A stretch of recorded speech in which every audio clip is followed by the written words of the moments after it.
Hoy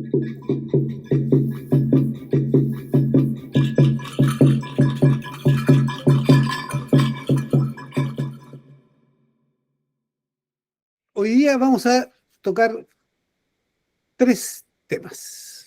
Arqueoastronomía, que es el tema central del curso. Arqueotopografía, que tiene que ver, está muy relacionado, aunque mucha gente no sabe ni siquiera que existe. Y arqueonavegación, porque hay pueblos que navegaban utilizando la astronomía. Entonces, vamos a ver hoy día ese tema. Y como les digo, hay una campaña acá en Chile que borré con negro las estrellas del logo de la Fundación Altura Patrimonio, porque aquí tenemos el problema de la contaminación lumínica y unos proyectos que están amenazando observatorios, proyectos económicos y observatorios muy grandes.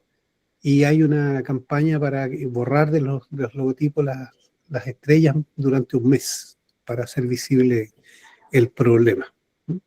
De hecho, acabo de salirme de una conferencia que se hizo sobre patrimonio astronómico en la Universidad Católica acá en Santiago. Bueno, vamos a ver hoy día, comenzar con el origen de las técnicas de observación y registro humano del tema de la astronomía. Y los temas son tres: arqueoastronomía, topografía y navegación. Arqueo es antiguo. Entonces, astronomía antigua, topografía antigua, navegación antigua. Bueno, aquí hay un tema que a nosotros nos ocupó mucho tiempo, tratar de discernir, de descubrir cuáles eran los instrumentos de observación que se usaban en la antigüedad para la observación astronómica. Nosotros hoy día tenemos telescopios, tenemos una cantidad enorme de instrumentos. ¿Y cuáles eran los instrumentos en la antigüedad? Esa era como una pregunta que no tenía respuesta en ese momento. Como les mostré ayer brevemente, este es el primer libro que se escribe sobre astronomía, lo hace un inglés, y es en relación con la astronomía en Egipto. Y es el comienzo de la arqueoastronomía, pero no tuvo una gran repercusión.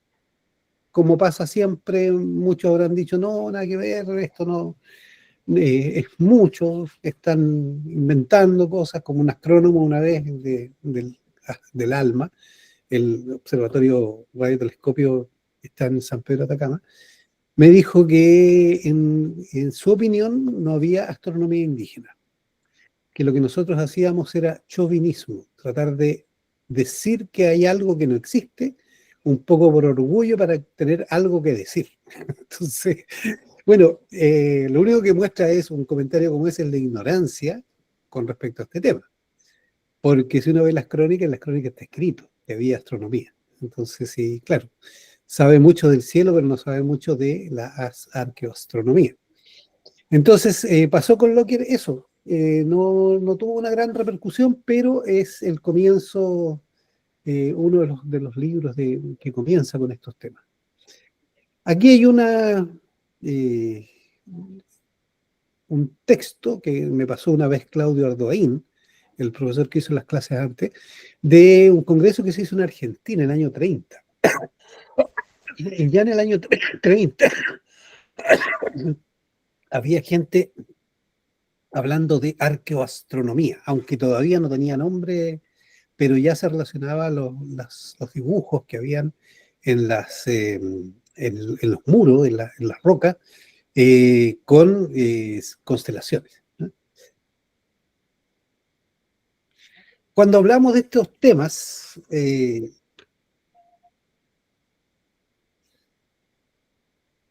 muchas veces se dice que esto es cosas primitivas. Entonces yo ahí pongo una punta de flecha. Yo no sé si han visto ustedes cómo se fabrica una punta de flecha. Si uno la mira como un instrumento, claro, es un instrumento lítico, fabricado hace muchos años, cientos o miles de años, pero de primitivo no tiene nada. Si uno lo mira desde la aerodinámica, si la flecha está mal construida, no va a dar en el blanco. Por lo tanto, tiene que estar aerodinámicamente correcto la construcción, tal como el transbordador espacial, que si se fijan incluso la forma es muy parecida, porque el transbordador casi no tiene alas, le dicen el ladrillo volador, es como tirar un ladrillo de arriba. Entonces, si la construcción no es absolutamente precisa, el transbordador se estrella y la punta de flecha no caza el animal y la gente se muere de hambre. Entonces, ahora, yo les encargo, traten de hacer una punta de flecha, agarren un trozo de piedra y hagan una punta de flecha. Se van a demorar meses tratando de hacer, porque es una técnica súper sofisticada. Claro que nuestros ancestros la dominaron, la desarrollaron bien, pero eso costó muchísimo. Entonces, ya es un instrumento muy sofisticado, una punta de flecha. Entonces, cuando uno habla de lo primitivo, se hablaba antes mucho, hay que ponerlo en cuestión. Porque yo, o cualquiera de nosotros, si nos tiraran hace 1000 años atrás en un medio ambiente, lo más probable es que no lográramos sobrevivir. Porque no tenemos las herramientas, no sabemos, no sabemos cómo cazar, no sabemos cómo cultivar en esas condiciones. Claro, a lo mejor si me pasan una escopeta, yo algo haré, aunque nunca he disparado, nunca he cazado un animal. Si me pasan anzuelos, yo algo haré. Si me pasan semillas y un calendario agronómico, algo haré, ¿cierto? Pero si me tiran en un lugar desconocido, solitario, no sobrevivimos. Entonces, mirar con desprecio lo que hicieron hace miles de años es una forma muy poco inteligente desde mi punto de vista de entender el pasado. ¿Cuándo comienza la historia de la astronomía moderna? Comienza con Galileo, con la observación astronómica, con el telescopio, que en el principio Galileo era un juguete. Era un juguete que estaba de moda en Europa, y Galileo se puso a construir sus propios telescopios y empezó a ya no usarlo como juguete, sino como instrumento para observar la Luna, por ejemplo. Y ese es el primer dibujo de la Luna con cráteres. O sea, hasta antes de ese dibujo no se sabía que la Luna tenía cráteres. Todos la veíamos a simple vista igual. Entonces, Galileo hace el punto de quiebre entre la observación a simple vista de la antigüedad con la observación con instrumentos del presente. Estamos hablando del año 1600, 1609. Ahora, perdón, estoy con un poco de alergia. Cuando Galileo comienza a entender cómo funciona, y otra gente como Galileo comienzan a entender cómo funciona esto, chocan con la iglesia, porque lo que estaban descubriendo no tenía que ver con lo que decía la Biblia, porque estamos hablando de Europa, una época compleja para los científicos, eran perseguidos, ¿cierto? Hasta podían ser quemados en una hoguera, si no eran cuidadosos. Entonces era complicado hacer observación, ciencia en esa época. Entonces, comienza a cambiar el paradigma de lo que se sabía hasta ese momento. Hasta ese momento el gran referente eran los libros como la Biblia. En otras partes era, no sé, por la Torá entre los judíos, entre los árabes el Corán, ¿cierto? Que tienen los tres la misma base. Entonces, pero en Europa empiezan a perseguir a los científicos que hablan de este tipo de cosas. Entonces, la observación astronómica era peligrosa porque se consideraba que, claro, estaba rompiendo los paradigmas, estaba rompiendo los dogmas de la iglesia. Entonces, claro, cuando llegan los españoles aquí, era todo en ese escenario, llegan acá y obviamente la mayoría de los españoles que llegan eran presidiarios, eran gente que buscaba fortuna, no eran investigadores, no eran estudiosos, no eran científicos, sino que eran gente que venía a conquistar. Entonces, pero a pesar de eso nos dejaron algunos elementos que nos sirven de registro para saber qué más o menos lo que pasaba ocurría en el pasado. Que son re pocos. Entonces, son un tesoro porque como es poco, hay que aprovechar lo poco que hay. La técnica es el ritual de nuestro tiempo y la ciencia su mitología. O sea, aquí estamos hablando de rituales y técnica y ciencia y mitología. Que parece que está muy separada, pero no están tan separadas. Esto es una frase de una fundación de astronomía de las Islas Canarias. Y la arqueoastronomía, que hay una definición, hay varias definiciones, pero esta me gusta a mí, cortita. La arqueoastronomía es el estudio interdisciplinario a nivel global, es decir, todo el planeta, de la astronomía prehistórica, antigua y tradicional en el marco de su contexto cultural. Entonces, es de eso vamos a hablar en principio. Después de buscar durante muchos años instrumentos de observación astronómica, nos dimos cuenta que estábamos absolutamente equivocados en la búsqueda. ¿Cuál es el gran instrumento astronómico que todos los pueblos del mundo tenían a su disposición? El medio ambiente. Y observaban los pueblos, si uno hace la observación, si tiene un cielo despejado, apenas oscurezca, miren el cielo, van a ver que las estrellas tienen una posición. 2 horas después miren el cielo y van a ver que se movieron. Y 4 horas después se van a dar cuenta que está muy desplazado desde el punto de donde partieron las estrellas. Entonces el cielo se mueve, el cielo gira siempre, siempre, siempre, es constante. Y esos movimientos cada cierto tiempo se repiten. Y eso forman ciclos. Entonces, el gran instrumento que tuvieron a su disposición todos los pueblos del planeta es el medio ambiente. La astronomía parte con un ojo que observa algunos elementos del paisaje, como cerros, por ejemplo, ahí están representados con una línea, y estrellas. Los cerros no se mueven. Si yo me paro siempre en el mismo punto, voy a tener siempre los mismos cerros como referencia y voy a ver que las estrellas se mueven detrás de los cerros. El Sol, la Luna, las estrellas, los planetas, ¿cierto? Entonces, así parte la astronomía. Ahora, las mismas estrellas sirven para hacer mediciones muy finas, porque es un puntito muy finito que cae con una precisión muy alta, que equivale a lo que es cuando uno mira por un telescopio o por un microscopio, a la escala Vernier, la escala más fina, para precisar. Entonces, el gran instrumento astronómico es el cosmos. No es un instrumento pequeño que hayan fabricado. Ahí tienen el movimiento aparente de las estrellas, digo aparente porque es la Tierra la que se está moviendo y parece que se mueven las estrellas. Y si se fijan, ahí está la Cruz del Sur, aquí está la Cruz del Sur, aquí está el saco de carbón. Si se fijan las estrellas, uno puede seguir a dónde van a caer. Con el tiempo va cambiando el cielo, van cambiando las horas, pero al año siguiente, 365 días después, yo vuelvo a mirar y vuelve a pasar lo mismo.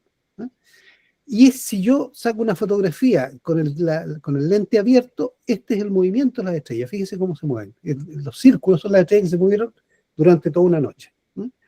Entonces, el cielo y la tierra constituyen el instrumento más importante con que contó la humanidad desde el principio.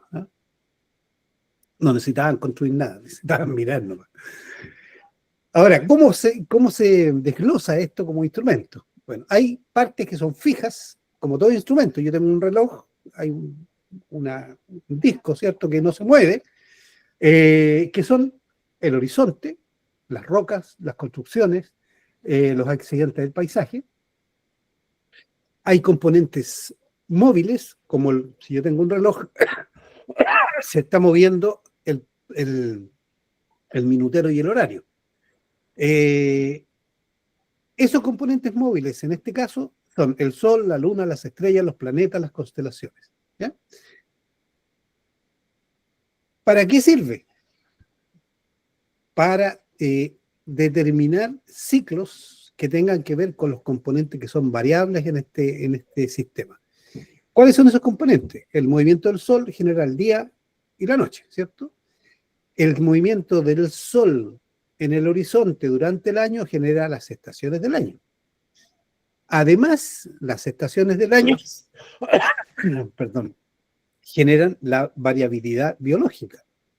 Hay épocas en que los animales están pariendo, hay épocas en que están amamantando, que después crecen y al año siguiente otros animales están pariendo. Son ciclos que tienen que ver con la biología.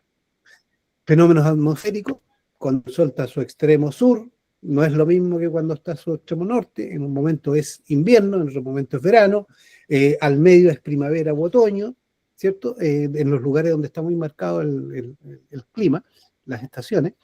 Y fenómenos meteorológicos, cuando llueve, cuando caen rayos, entonces lo que está pasando en el cielo, ese movimiento que yo veo de las estrellas en relación con el horizonte, tiene que ver con lo que va a pasar en la Tierra. Y eso es la importancia de la astronomía. Nos permite entender el entorno. Aquí hay una imagen de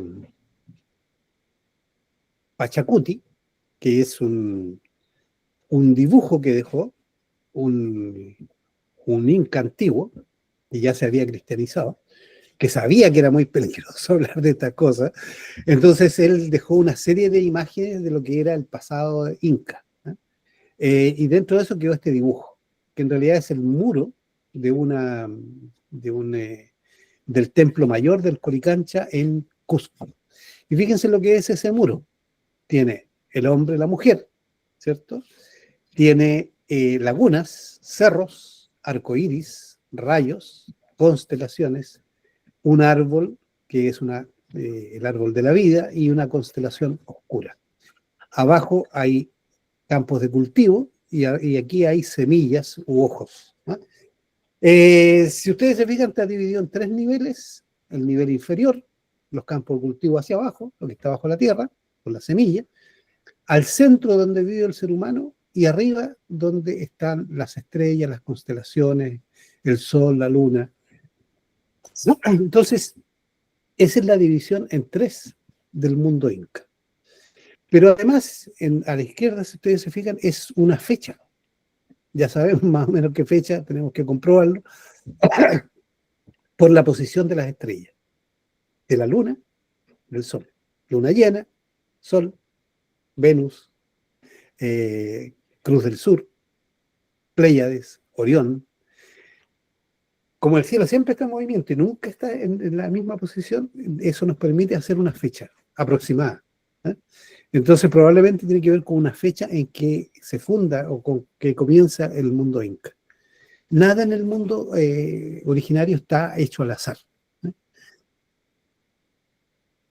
Lo más fácil es ver los movimientos del Sol dentro de la arqueoastronomía porque es invariable. El Sol siempre sale en el solsticio de invierno, en el solsticio de junio, en el mismo punto, y en el solsticio de diciembre sale al otro extremo, siempre en el mismo punto. Entonces, cuando pasa por el centro, en primavera, comienzo de primavera y comienzo de otoño, 21 de marzo, 21 de septiembre, siempre pasa por el mismo punto. Entonces, se puede medir. Y el horizonte era el que servía como calendario. Yo sabía en qué fecha estoy viendo por dónde salía el sol. Los cerros, las marcas que hay en los cerros, eran parte de ese calendario.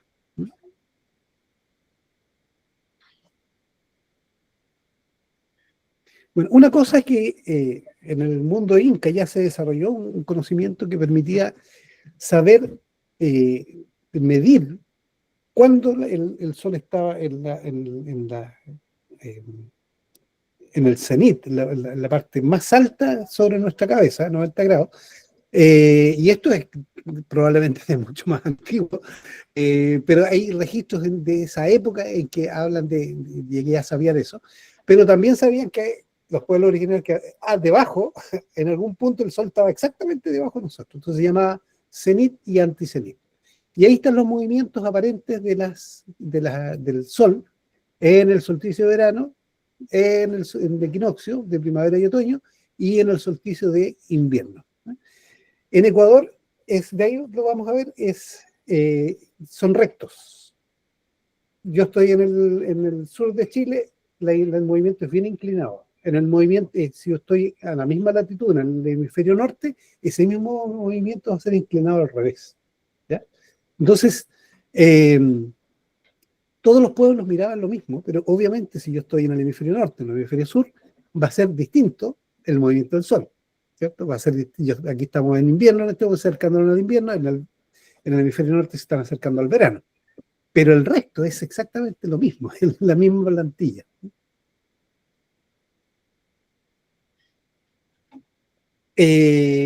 Ahora, vamos a ver, después vamos a hacer una clase especialmente de esto, de las pareidolias, pero aquí vamos a hablar un poquito de una técnica que desarrollaron los antiguos, antiguos observadores del cosmos, que tiene que ver con fenómenos psicológicos. Hay 3 fenómenos psicológicos que hemos encontrado, que hemos trabajado, que describen cómo los seres humanos, para entender, imagínense lo que significaba tratar de entender qué era el Sol, qué era la Luna, qué eran las estrellas, por qué se movían. O sea, y todo era un misterio. No había nadie que nos dijera cómo era. Entonces tuvieron que ellos inventar la forma de aprender cómo era. Entonces, ¿cuál es esa forma que encontramos que funciona y funciona hasta hoy día, en muchas cosas? La astronomía actual sigue funcionando exactamente igual. Bueno, el primer fenómeno se llama pareidolia. ¿Ya? Si ustedes se meten en el internet van a ver que pareidolia es cualquier objeto que parece otra cosa. ¿No? Ahí tiene ese dibujito, que es el test de Rorschach, que ¿cómo se llama? Siempre a mi nieta que está metiendo mucho. No sé si le han hecho el test de Rorschach. Bueno, aquí ya sabemos que hay por lo menos 2 psicólogos. El test de Rorschach se basa en la pareidolia. ¿Eh? La pareidolia es el fenómeno que nos hace ver un objeto y ver que parece otra cosa, una mancha. De hecho, a uno en el test de Rorschach le pasan unas manchas y le dicen ¿qué ve?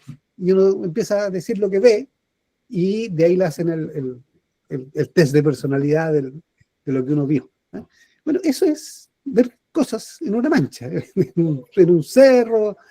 Bueno, eso les permitió a los antiguos generar, por ejemplo, la visión de las constelaciones. Las constelaciones no existen en el cielo, pero claro, ciertos grupos de estrellas forman una figura. Eso es test de Rorschach en el cielo.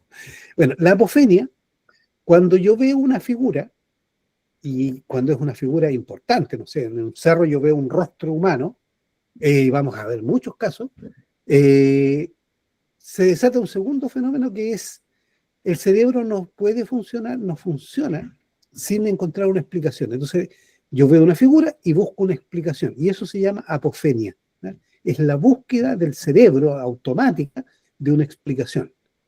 Entonces, a partir de lo que yo vi, genera una historia. Ah, eso está ahí porque pasó tal cosa y empieza a soltar, a armarse una historia. Ahora, un tercer fenómeno que es cuando yo veo una figura, me imagino esa historia de por qué esa figura está ahí, porque hay una cara gigante en un cerro, se desata un tercer fenómeno que es la hierofanía, que es considerar que eso que estoy viendo, como es tan grande, como es tan importante, como estuvo miles de años antes que yo y va a estar miles de años antes después que yo, se transforma en una hierofanía. Es decir, se considera que eso es sagrado. Y muchos sitios que ustedes vean, a partir de ahora se van a empezar a dar cuenta que cuando vayan a un sitio arqueológico se ven estas figuras en los cerros, ¿ya? Se ven estas figuras en piedra. Hay leyendas asociadas a esas piedras. Entonces, es el primer elemento que nos permite entender una serie de cosas que no se entendían en la arqueología. Ahora, hay un concepto que introdujimos, por ejemplo, mimetolito, una roca o una montaña, una cadena montañosa que parece algo, que parece una persona acostada, que tiene una cara, una roca que parece una cara, que parece otra cosa, un pez. Eh, entonces, esta es una herramienta que nos ha permitido entender cómo funciona y por qué vemos lo que vemos, por qué nos han legado las historias que nos han legado. Las historias no son cuentos, así, sin más, tienen una razón. Es la forma en que la ciencia antigua, entre comillas, eh, pudo codificar y entender ciertos fenómenos. Entonces, a eso le hemos llamado tríada PAH: pareidolia, apofenia y hierofanía. Piensen ustedes, ¿cómo se puede estudiar las estrellas si son millones? Imposible. Si yo me pongo a estudiar estrellas y tengo que acordarme de esos millones de estrellas, imposible. La única manera es segmentar el cielo en pedacitos y a cada pedacito buscar un grupo de estrellas que sea muy visible y a ese grupo asociarle una figura. Y eso es la constelación.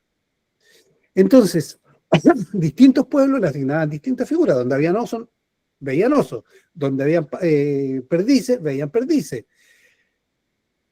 Pero todos, en el fondo, es el mismo gesto: ver un grupo de estrellas, ver qué parece ese grupo de estrellas, asociarlo a una figura, y eso darle una leyenda. ¿Ya? De esa leyenda es las leyendas que nos han llegado.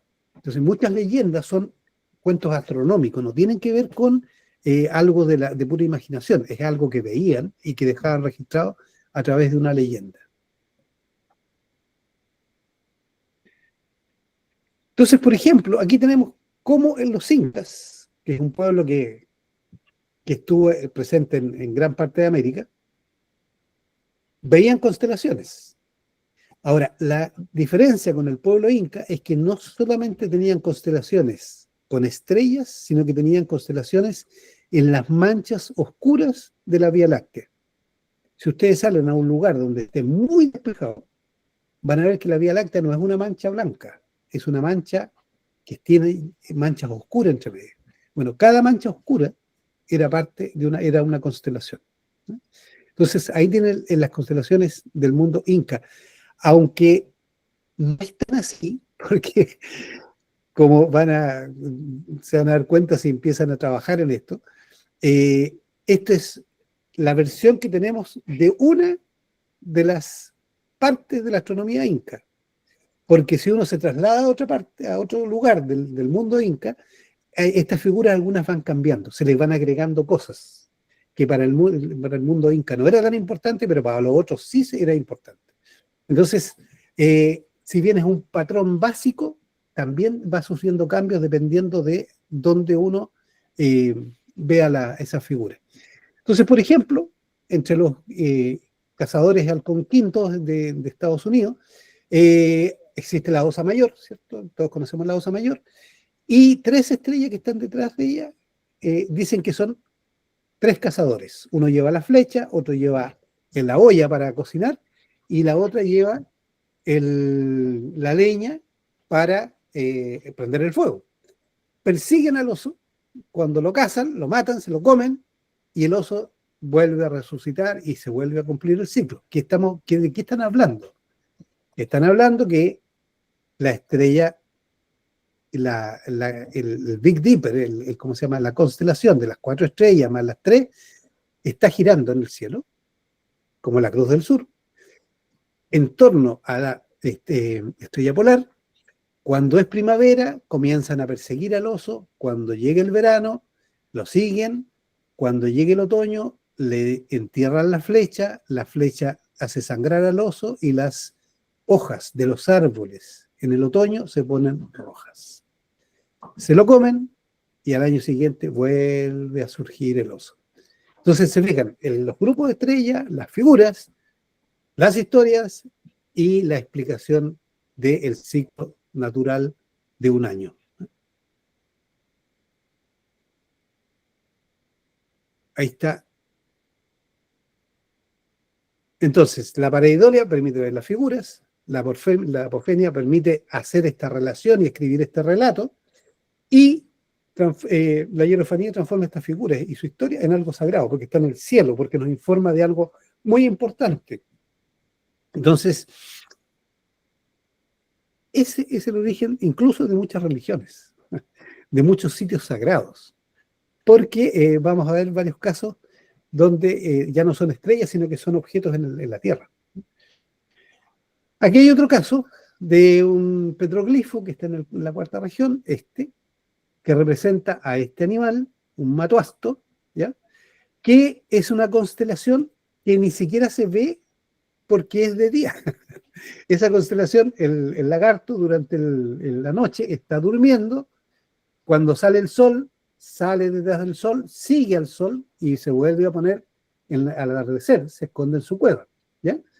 Pero como eran excelentes astrónomos, en otras épocas sabían qué había en ese lugar, del cielo.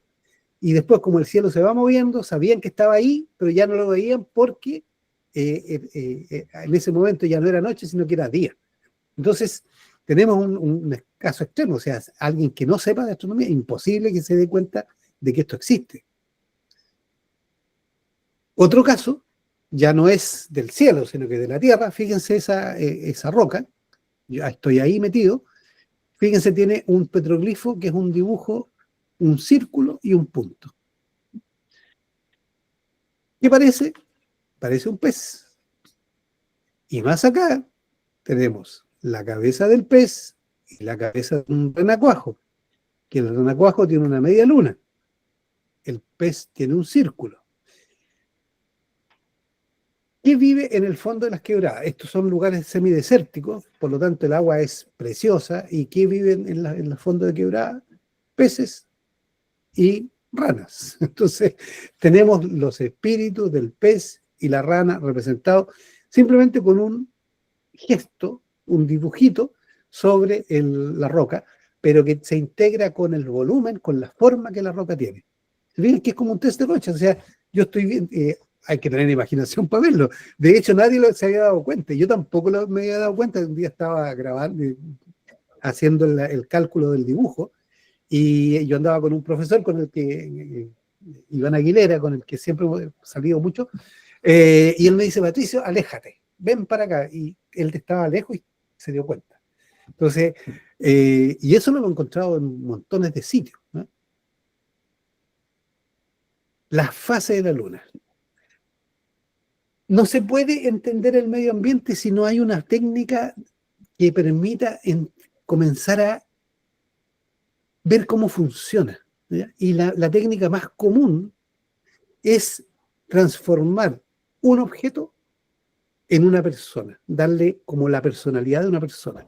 La luna, en general, se considera que es mujer. ¿Por qué?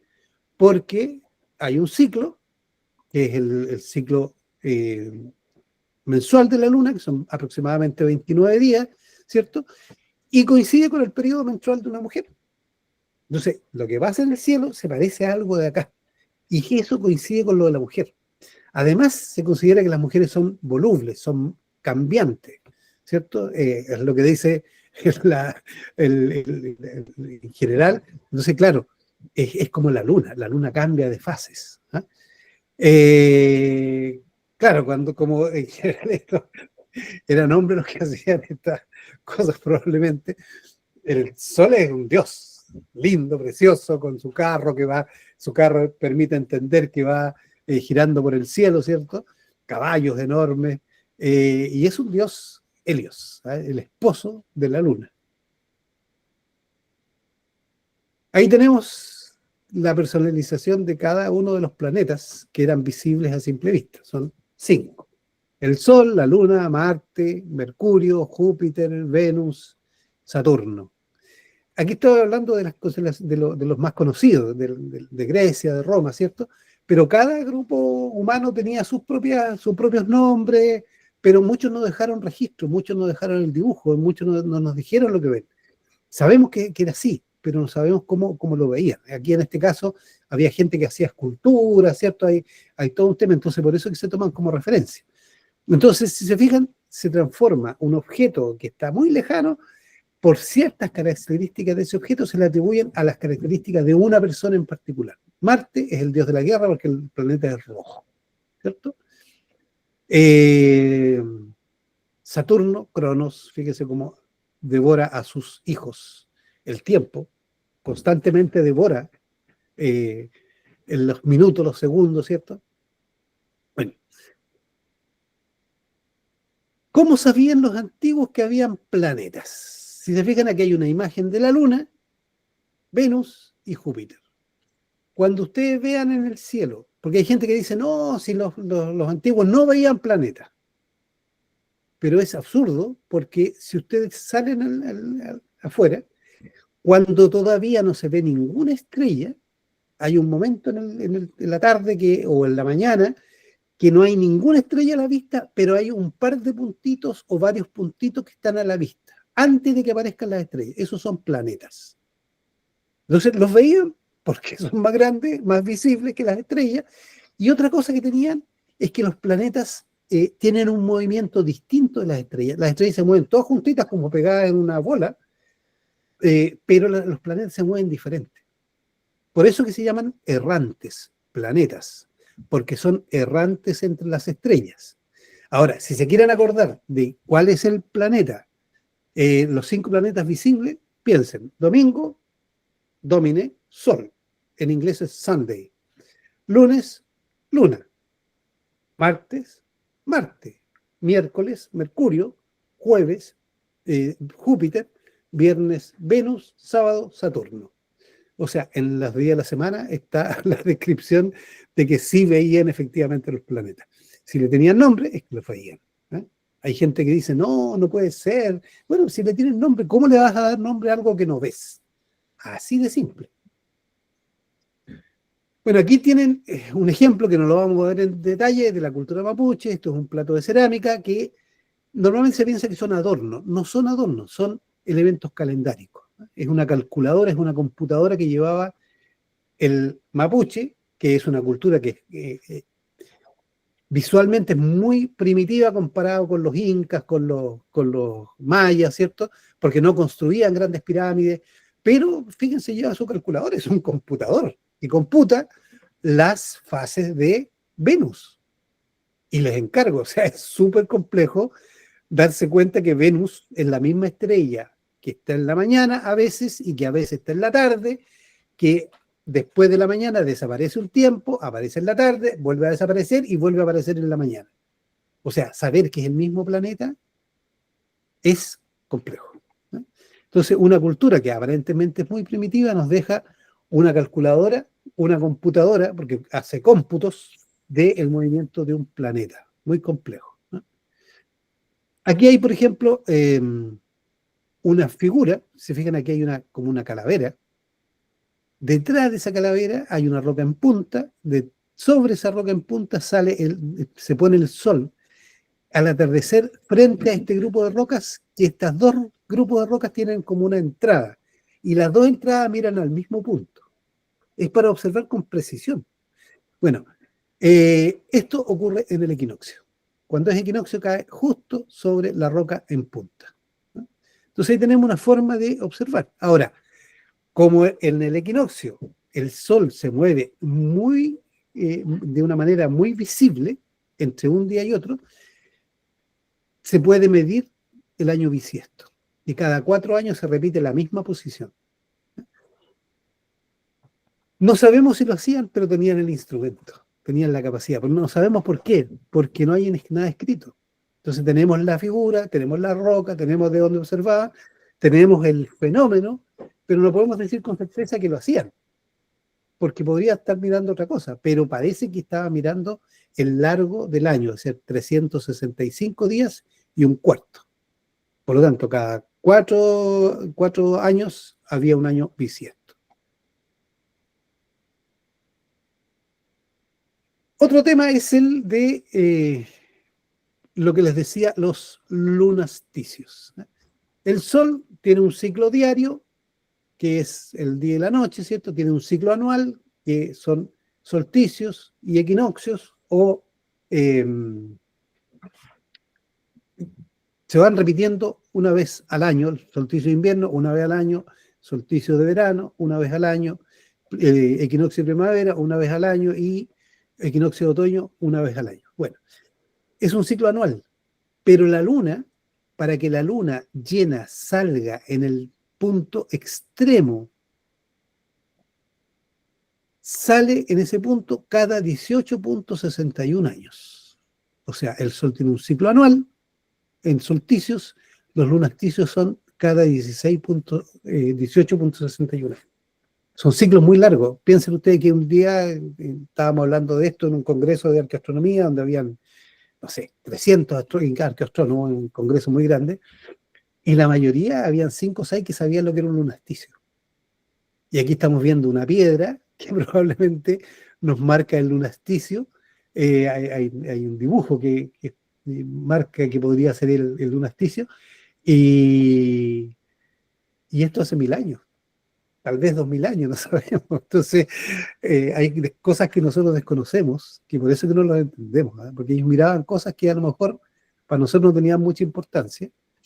Ahora, ¿cómo se puede medir eso? Estábamos conversando con alguien recién. Yo te estiro la mano al largo de mi brazo y 3 dedos son 5 grados. ¿Eh? Entonces, si aquí sale el sol en el solsticio, el lunasticio sale 3 grados más hacia el sur, en este caso. ¿Ya? Si es al otro lado, sería 3 grados más hacia el norte.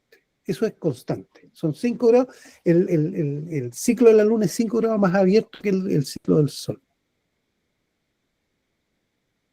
¿Por qué la mano? Porque la mano es un instrumento de observación astronómica desde miles de años. Si ustedes se fijan ahí, el sol se cubre a la distancia del brazo, siempre esto a la distancia del brazo, se cubre con el meñique. Eh, es medio grado. El sol en el cielo es medio grado. El meñique es 1 grado. 3 grados son, 5 grados son 3 dedos. El puño son 10. Los dedos abiertos, los extremos, son 15 grados. El geme es 25 grados. Y la mano, el geme de 25 grados, 7 veces da la vuelta en el cielo, marca la cúpula celeste. Entonces, es un instrumento de observación astronómica. Cuando no había instrumentos, ¿qué había? El cuerpo.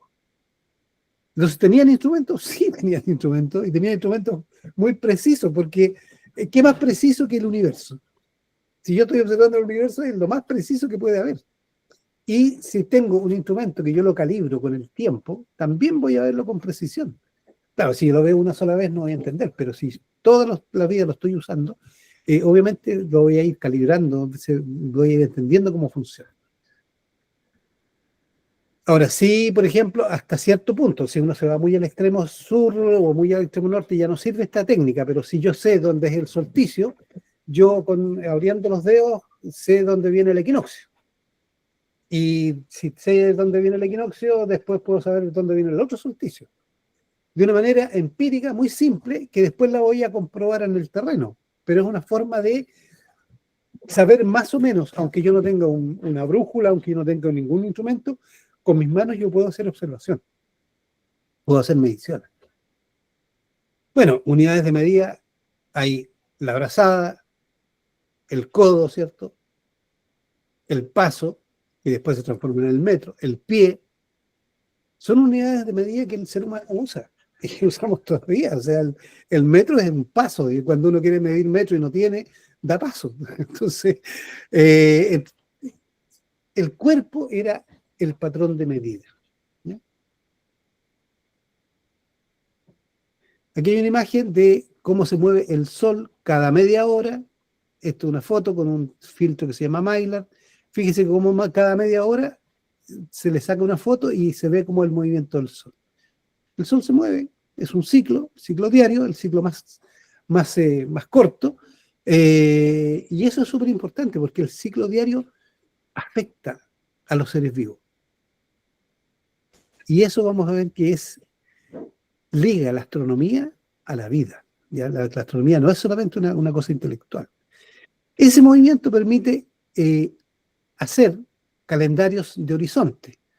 Solsticio de invierno en esta altura, equinoccios a esta altura y solsticio de verano en la zona donde se tomó esto, a esta altura. ¿Se fijan? Si yo cambio, cambian las alturas, pero las posiciones relativas son las mismas, porque el Sol tiene los mismos movimientos.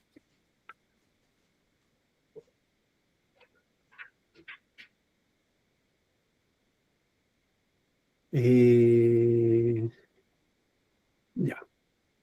Eso comenzó a tomarse a las 9 de la mañana y terminó a las 4:30 de la tarde la fotografía, cada 30 minutos. Como les digo, ese es un calendario horizonte, entonces los antiguos salían en la mañana y sabían dónde, qué fecha era, porque sabían por dónde estaba saliendo el sol, y eso estaba medido, era parte de su... Es como ver un calendario, nosotros ya no lo hacemos, no lo sabemos porque no lo hemos practicado, pero si la gente lo practicaba durante toda su vida, obviamente se hacían especialistas en reconocer eso. Bueno, ahí el calendario actual, ¿cierto? Son, por un lado, meses, por otro lado, semanas y días, ¿cierto? Bueno, este es nuestro calendario, esto era el calendario que ellos usaban. Y era el horizonte, los 360 grados del horizonte. Ahí es como en algunos sitios con petroglifos, aquí encontramos esta escala construida con peldaños de roca, con petroglifos arriba, con petroglifos abajo, y que era para mirar desde la cumbre de este lugar y determinar las salidas y puestas de sol durante el año y hacer el calendario. Se fijan ahí, petroglifos, esto es hacia el comienzo del invierno, el 21 de junio, desde esa escalera, y eso es el atardecer del 21 de junio. Esto está como a 5 kilómetros y esto está como a 600 metros de distancia. Entonces a veces no está todo junto, a veces está a una gran distancia, ¿no? Ahí tienen la salida del sol desde una de las piedras, aquí está la escala que vimos recién, y esa es la salida del sol sobre esa cumbre, ¿eh?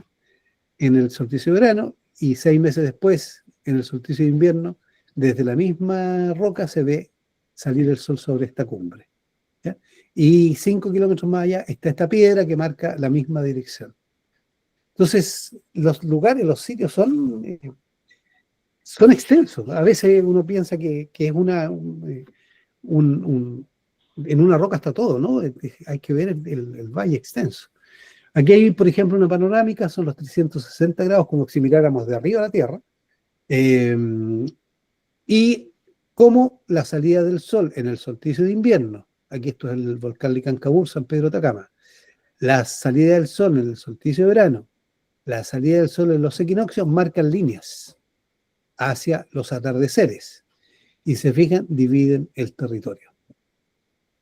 Entonces ya es astronomía, pero también genera división territorial, por lo tanto, topografía.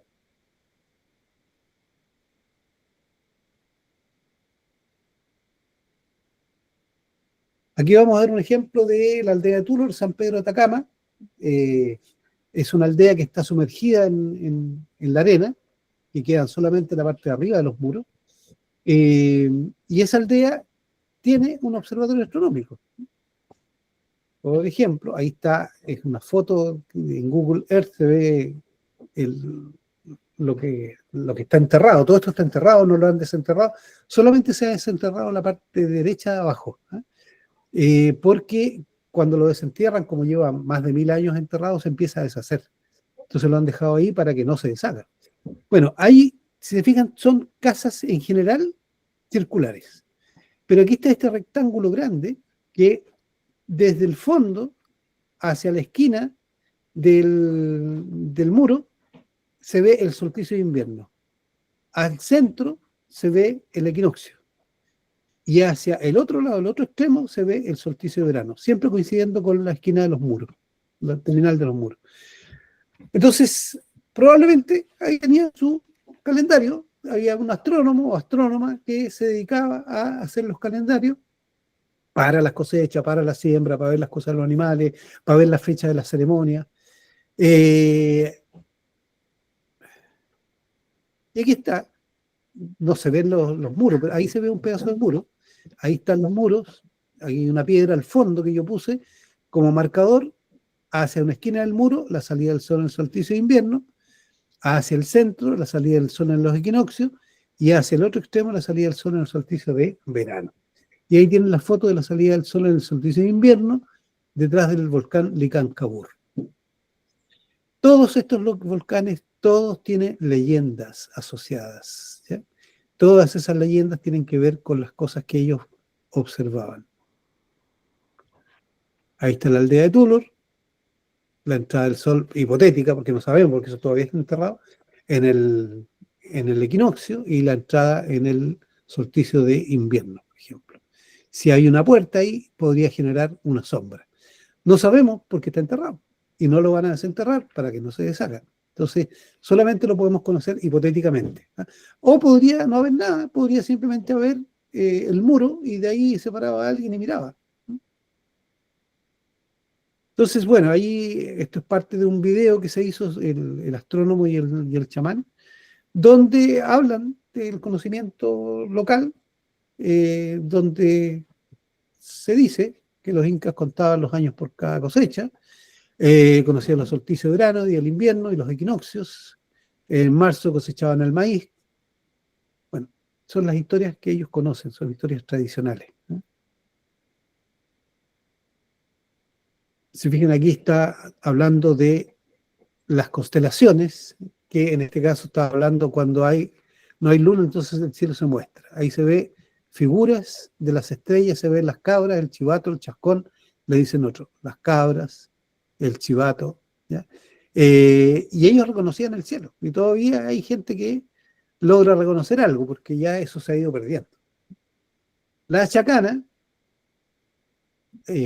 que también de Catuchillay, aquí está la chacana, la Cruz del Sur, aquí está Catuchillay, dicen que camina y que sumerge tiene un cuello largo, ahí está el cuello largo, ahí están los ojos, Alfa y Beta del Centauro, y dicen que tiene una cría y cuando empieza a lactar despierta. Se relaciona lo que está pasando en el cielo con las crías. Y esa llama, que es esa, se dice que baja a tomar el agua para que no haya un diluvio. Bueno, cuando sale por el oriente y se pone por el poniente, efectivamente va hacia el mar, donde se toma el agua. Bueno, hace poco se encontró esto del desierto de Atacama, hay muchas cosas que están intocadas, increíble, porque han pasado miles de años y nadie las ha tocado. Eh, Son saiguas, son montones de piedra que están alineados en este caso hacia el 21 de junio. El otro tema es la arqueotopografía. ¿Cuánto llevamos? 8:30. ¿Me están escuchando o no? Porque yo no veo nada, veo solamente... Sí, sí se escucha. Sí, estamos escuchando. Sí, se escucha. Estamos todos atentos. Ya. Gracias. Ya, vamos a empezar con el segundo tema, que es la arqueotopografía. Entonces, el cielo y la tierra como instrumento ya no estelar, sino geodésico, para dividir territorios. Hoy día nosotros usamos este instrumento que es el teodolito, ¿cierto? Con los topógrafos siempre andan con eso. Bueno, pero no había teodolitos en la antigüedad. ¿Cómo dividían los terrenos? Este es un concepto acuñado por este señor que dice que es un método que consiste en buscar orientaciones privilegiadas de antiguas construcciones hacia objetos del entorno, del paisaje, ¿no? Es relacionado con la astronomía. Sí. Bueno, el mismo caso, considerar que algo que parece primitivo no es primitivo, sino que es el origen en realidad de las cosas que tenemos hoy día. Y por eso van a ver que varias veces yo repito ciertas cosas, vamos a ver varias veces algunas cosas. ¿Por qué? Porque es importante que a ustedes se les queden esas cosas, ¿ya? Porque si yo las digo una vez, capaz que nunca más se acuerden. Entonces hay cosas que vamos a repetir un par de veces, la pareidolia, vamos a ver algunos ejemplos que se van a repetir, lo de las manos, para que se acuerden. Fíjense, esto es en Francia, yo estuve en unas cavernas en Francia, en Mastacil, esa caverna encontraron estos discos que parecen que estaban construyendo un transportador. Estamos hablando de 17.000 a 6.500 años en el pasado. O sea, hace miles de años había gente tratando de hacer lo que nosotros hoy día conocemos como un transportador. Una vez me invitaron a dar una conferencia en Colombia, que eran puros topógrafos. Entonces yo, ¿qué le voy a decir a los topógrafos? Además, topógrafos top, que trabajan con satélites, con cosas increíbles. Y para que me escucharan, yo pedí un palo de escoba y me paré con el palo de escoba en el escenario. Como 300 personas, un congreso muy grande, y había de todas partes del mundo. Bueno, y yo dije, ¿para qué? ¿Ah? Perdón, ahí no entendí para qué era ese palo. Ahora voy a explicar. Bueno, le pregunté, ¿qué es esto? Yo le dije, en Chile es un palo de escoba, ¿ya? ¿Qué es esto? Todos se quedaron callados, me quedaron mirando. Esto es el instrumento con el que se midió el diámetro de la Tierra. Imagínense lo que es eso, medir el diámetro de la Tierra. Y lo hizo un señor que se llama Eratóstenes, que midió la sombra que producía ese palo, el ángulo, sabía que en Siena, en una parte de Grecia, el sol cuando entraba por un orificio en un pozo no daba sombra, pero cuando él lo midió en Alejandría, la sombra tenía un ángulo. Midió el ángulo, le pagó a gente para que fuera a contar los pasos entre Siena y Alejandría, calculó el ángulo, los pasos y le dio el diámetro de la Tierra. ¿Qué diámetro le dio? Y eso está escrito, no es un cuento. 12.756 kilómetros. La circunferencia del Ecuador, 40.000 kilómetros de circunferencia. ¿Ya? El cálculo de Eratóstenes fue 39.000, hoy día es 40.000. Imagínense, le apuntó con un palo. Entonces, por muy primitivo, si hay alguien inteligente, y eso es lo que pasa, los antiguos eran inteligentes. Entonces, y esto afortunadamente está registrado en la historia, o sea, está escrito. Aquí hay otro ejemplo de ingenieros de canales, fíjense, esto es el Scientific American, una revista súper prestigiosa. Estos eran ingenieros de canales que estaban en el desierto en Perú, se aburrían el fin de semana y empezaron a estudiar porque se dieron cuenta que habían construcciones de canales antiguos, de la cultura chimuna. ¿Qué encontraron? Que las pendientes de los canales eran tan leves que no se podía construir esas pendientes ni siquiera echando a correr el agua. En menos del 1%. Entonces dijeron, tiene que haber un instrumento que permite medir esas pendientes. Empezaron a buscar en los museos hasta que llegaron a esta vasija, que es, ahí se las voy a mostrar, yo hice una réplica, que tiene 3 puntitos adentro dibujados, tiene un calado, una cruz con unas rayitas y tiene un hoyito al otro lado. Le atraviesa una pajita, la pajita uno mira por este lado, levanta hacia arriba, hacia abajo, hacia un lado o hacia el otro lado y permite hacer graduaciones muy precisas. Eso, si se fijan, tiene una base circular, no se puede parar solo, lo paran en 3 palitos con otra vasija con arena.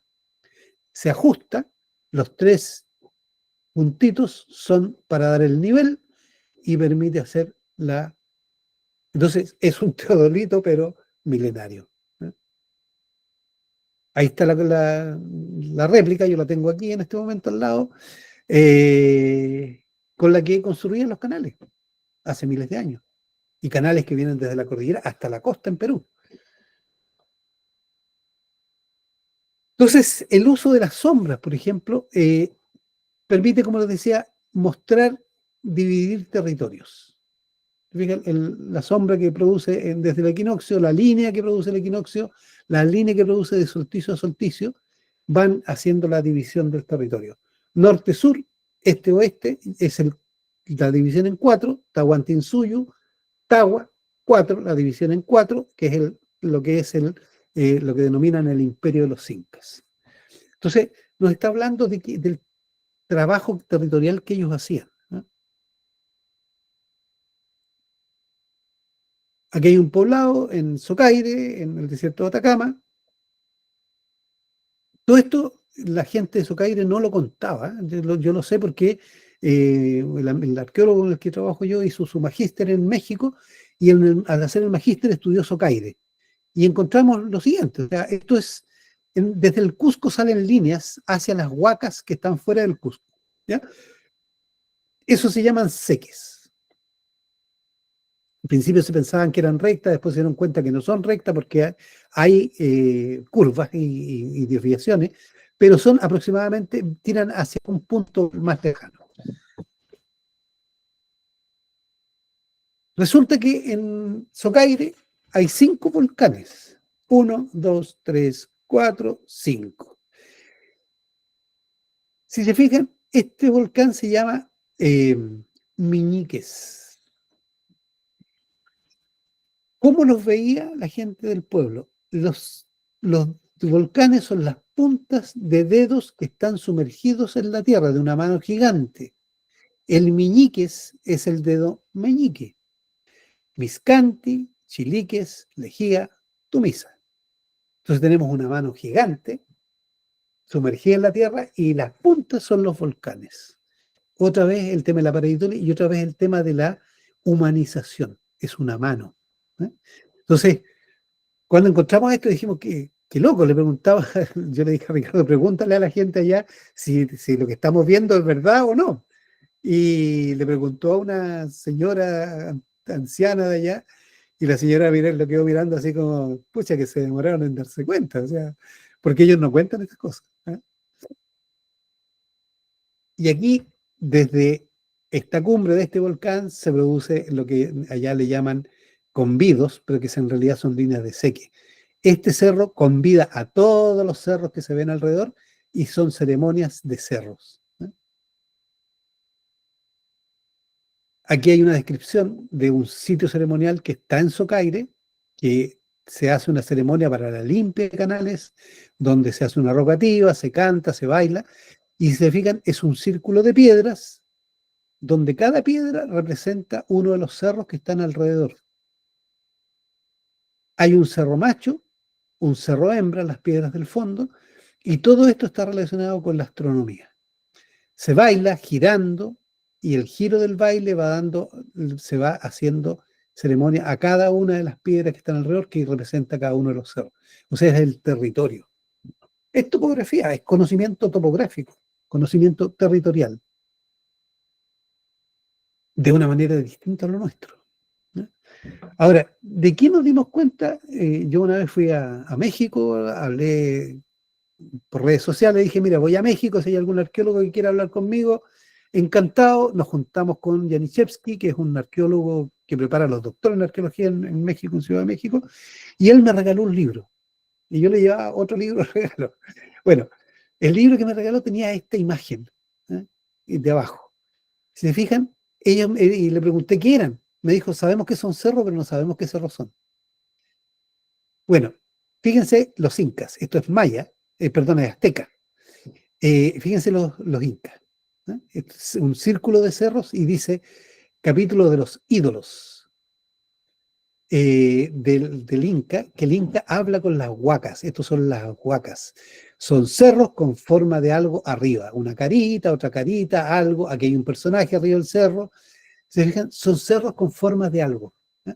Y estas botellas en Socaire representan un cerro. Entonces las botellas, los símbolos se representan de varias maneras. ¿Eh? Pero la forma de los cerros me llamó la atención y es lo que encontramos en las pareidolias. Entonces, cuando vi esta figura de México, dije, me puse a investigar, este es la Jusco, el águila, Tenochtitlán, el cactus, y pudimos identificar los cerros que son.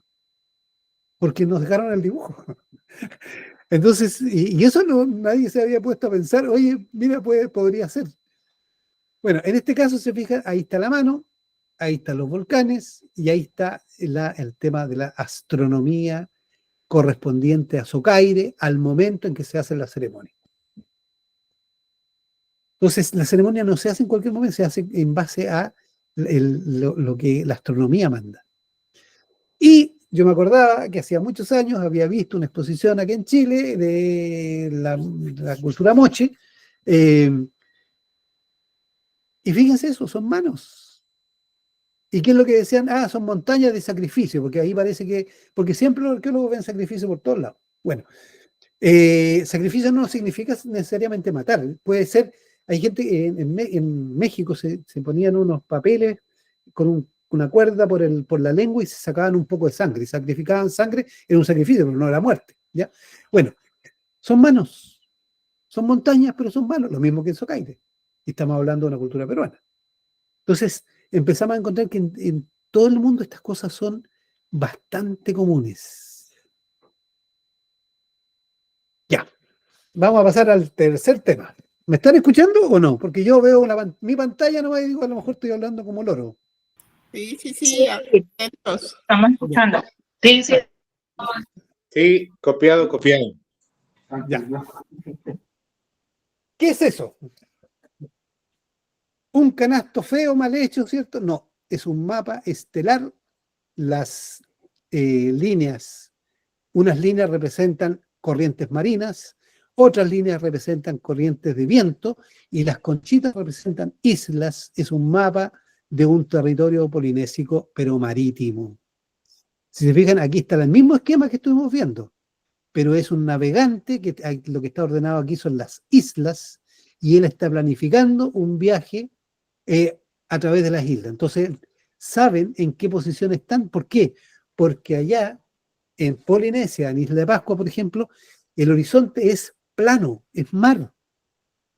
Entonces, la única manera de navegar es por las estrellas, conocer exactamente, porque si se derivan un minuto de arco, que es nada, es el ancho del planeta Venus, cuando uno lo ve en su máximo, si se derivan más del ancho del planeta Venus en una distancia larga, no llegan a la isla que van.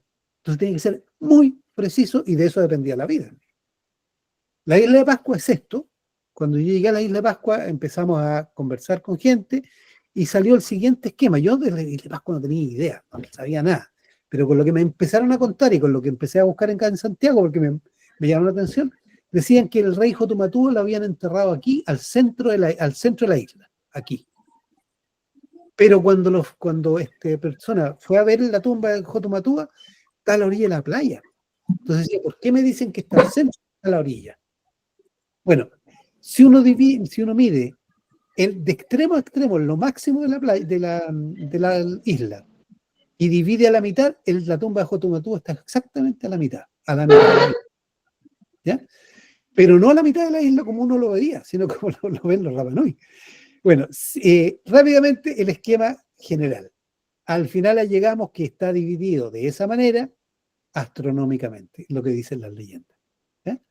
Entonces, y este es un montón de piedra que está en el centro de la isla, que marca la división del territorio, que es la línea de color lila, ¿no?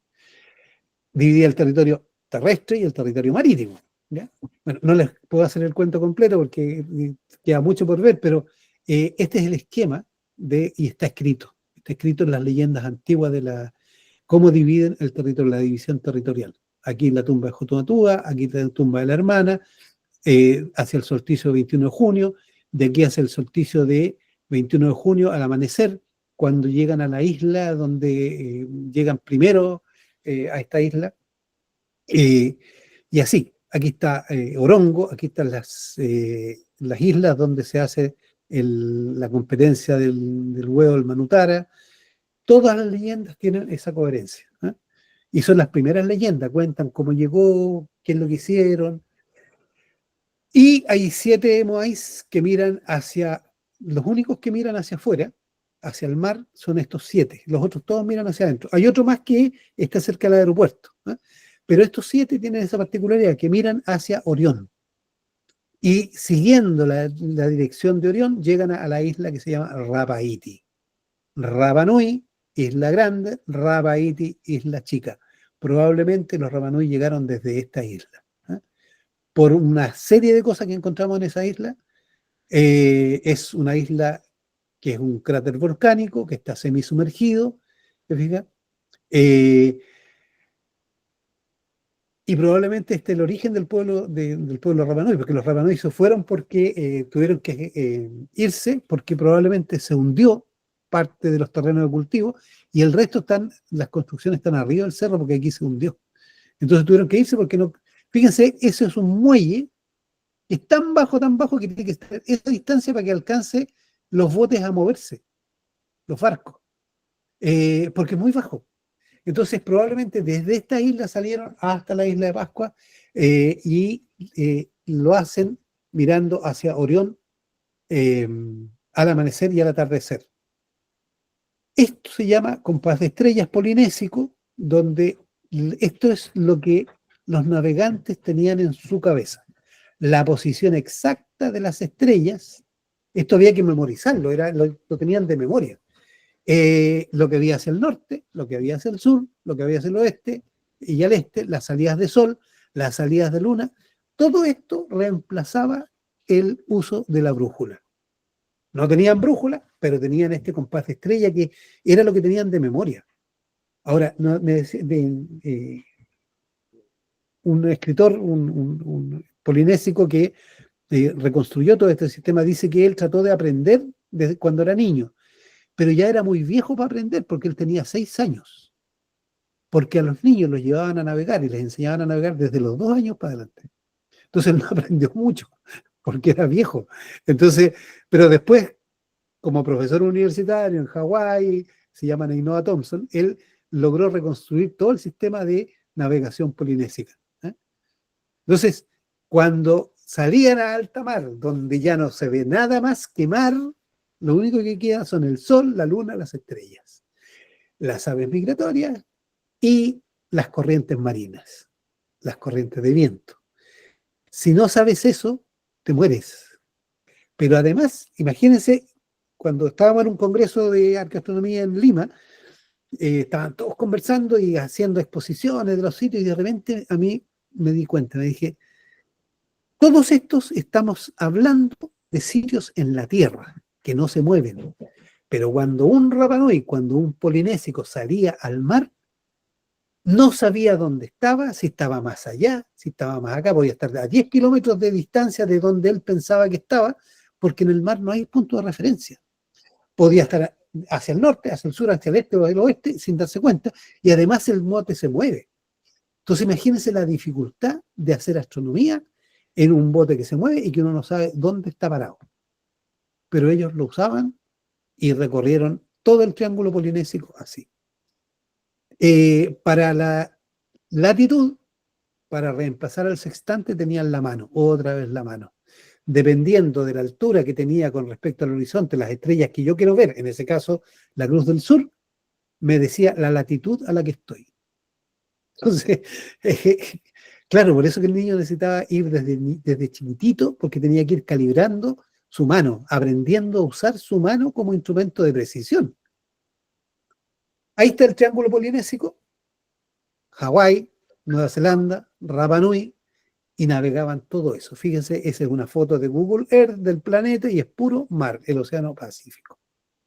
Entonces, eso demuestra que la astronomía que hacían estos polinésicos era de la más alta precisión, porque es imposible hacer esas navegaciones simplemente sin conocer. Bueno, una de las cosas que hacían, nos contaban, era las aves migratorias. Estaban en una isla y veían pasar aves por el mar, sabían, se perdían en el mar. ¿Para dónde van? Y las empezaban a seguir.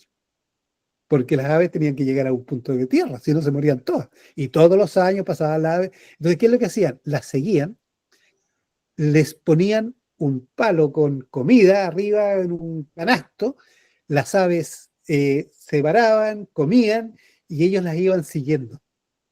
Entonces las aves le iban diciendo hacia dónde ir. Y otra técnica que usaban era, imagínense en el mar, no se ve nada más que mar, en todas las direcciones. Pero cuando veían una pequeña nube en el mar, cuando estaba todo despejado, ahí debajo hay una isla. Imagínense. Salir al mar con esas señales para morirse. Pero navegaban. Hay restos de gallinas polinésicas acá en el sur de Chile, en la costa. Hay restos de cráneos polinésicos en el sur de Chile. Probablemente llegaron acá al sur de Chile, llegaron a Colombia, eran viajes enormes. Fíjense, el viaje de Rapaíti a Rapa Nui son 3.400 kilómetros por mar, sin otros puntos de referencia. Entonces, la astronomía, ahí se nota la fineza de la astronomía. Bueno, ya vimos, rápidamente vamos a ver un par de casos más. Aquí yo vivo en la zona mapuche, en el sur de Chile. Los mapuches, se fijan, la misma Vía Láctea, pero los mapuches ven figuras distintas en el cielo. El montón de papas, el cuero, ese es el cultrún, es ¿cómo se llama? El tambor que usa la machi, la sacerdotisa las nubes Magallanes son ojos de agua. Orión son dos personas que están tirando uno, es una competencia, y este Sirio es ¿cómo se llama? Una fogata. El Sol, la Luna, son representantes de las personas, son humanos, son humanizados. Aquí están los nombres de los planetas. Entonces, a mí me da risa porque hay arqueólogos que decían que los mapuches no veían planetas. Pero ahí están los nombres. Si le pusieron nombre porque los ven. Nadie nombra algo que no ve. Y son 5 planetas porque son los 5 planetas visibles, más el Sol y la Luna son los 7 días de la semana.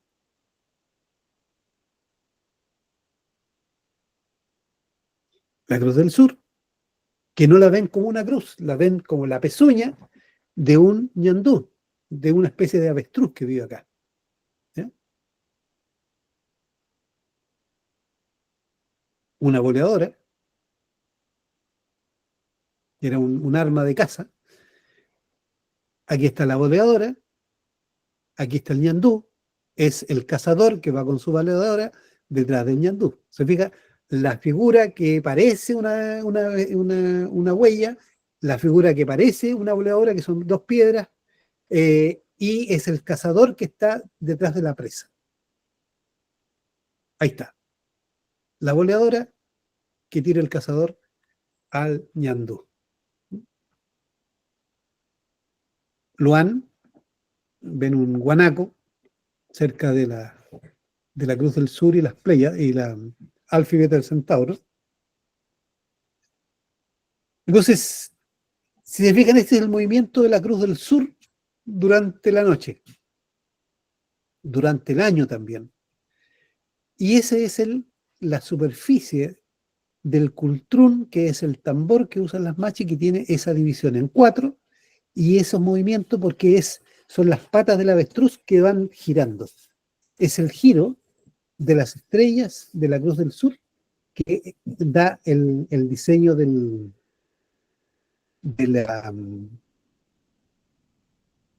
tambor que se llama cultrún. Ahora, esto es una visión del Santiago, antes que llegaron los españoles, un Santiago Inca. Después vamos a hablar algo brevemente sobre esto, que descubrimos que Santiago de Chile no era una ciudad española como nos contaron, sino que era un poblado inca. Los españoles llegan, se instalan sobre ese poblado inca y después no nos contaron nada más. Nunca dijeron que había un poblado inca. Pero finalmente, después de muchos años, 20 años de investigar, encontramos el poblado inca. Entonces, si bien en este territorio, lo mismo pasa en Ecuador, lo mismo pasa en muchas partes, si bien en este territorio habitaba una cultura que hoy día se conoce como mapuche, pero que ellos se conocían de una manera distinta, no sabemos cómo, porque cada grupo tenía un nombre distinto, ellos no se entendían como una cultura completa, como esa visión es nuestra. Llega el Inca y se instala en un territorio que es mapuche. Entonces tenemos una superposición de elementos mapuches y de elementos incas en el mismo territorio. Entonces, ahora, de lo inca hay bastante más información a través de las crónicas españolas, que llegaron y se instalaron mucho tiempo en Cusco y escribieron mucho, pero de acá hay muy poco escrito. Entonces, pero lo que allá había nos permite entender también lo que había acá, porque el mundo inca es mucho más parecido de lo que se cree al mundo hispano, porque al mundo mapuche, porque estamos hablando de dos culturas que miraban el cielo, los patrones eran el cielo. En cambio, la cultura española ya se había desligado del cielo, ya había otra cultura. Entonces, hay muchas más coincidencias entre los mapuches y lo inca que entre lo español y las culturas de acá. Ahora, acá nos contaron que los incas llegaron matándose, masacrando, que guerra. Acá nos hemos dado cuenta que eso es falso. Es el cuento que nos contaron los españoles y todavía hay mucha gente acá en Chile que cree ese cuento y odia a los incas, pero parece que los incas llegaron acá comerciando, no llegaron haciendo la guerra. No hay evidencia, y hay evidencia de muchas cosas, pero no hay evidencia de eso que nos contaron los españoles, una guerra en 30.000 incas contra 30.000 mapuches en el Maule, que ahí los detuvieron, y parece que eso es falso, y parece que los incas no llegaron hasta el Maule, sino que llegaron más al sur, incluso más al sur de donde yo estoy ahora, que es bastante al sur. Entonces, también tienen que tener una visión crítica de lo que les cuenta la historia.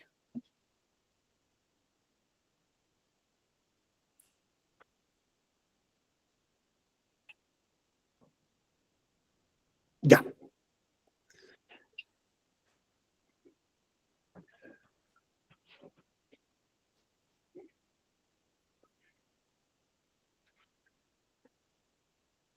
Voy a dejar de compartir.